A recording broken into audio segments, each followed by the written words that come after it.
talk about cost plus or markup pricing. In this case, the cost plus or the markup pricing, the supplier calculates direct cost of a product and then adds a markup sufficient to cover overheads and produce a profit. So how does this work? Look, here's the thing. If you're making something, if you're making a pen, so then the question becomes, what are the direct costs associated with producing this particular pen? All the costs directly associated with the production of the pen, which means the salary of the CEO is not directly attributed to the production of this pen. That becomes the overhead. So you first of all get all the direct cost. Once you've gotten the direct cost, and then there is a margin, okay, that you had created. This margin is supposed to be sufficient enough to cover all the other costs that we've ignored, the fixed cost and other things that are not directly associated with the production of this pen. So we add that one, and then we get our, our price. Okay. So if you're thinking, how does that differ from the full cost? Full cost, we are talking about fixed cost plus variable cost. With the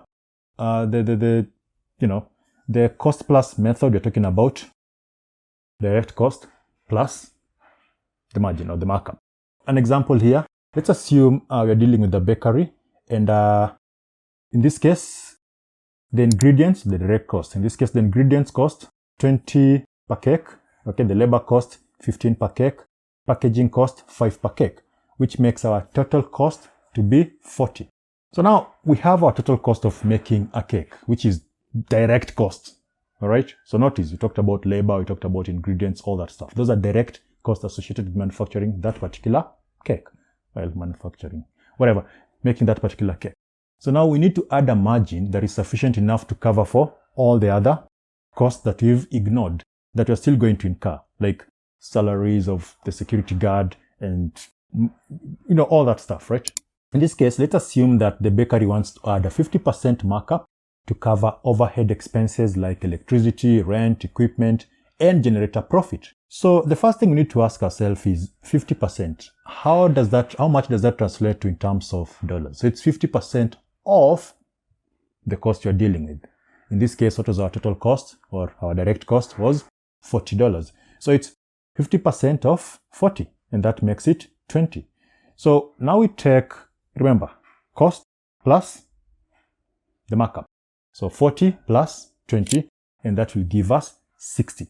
And 60 becomes our selling price. So again, to summarize it up, when you're talking about something like the cost plus, okay, then we first of all figure out the direct cost associated with making that thing, and then we had the margin that is supposed to generate profit plus overheads and all that stuff, and then we get our price. As always, if you have a question, again, let me know.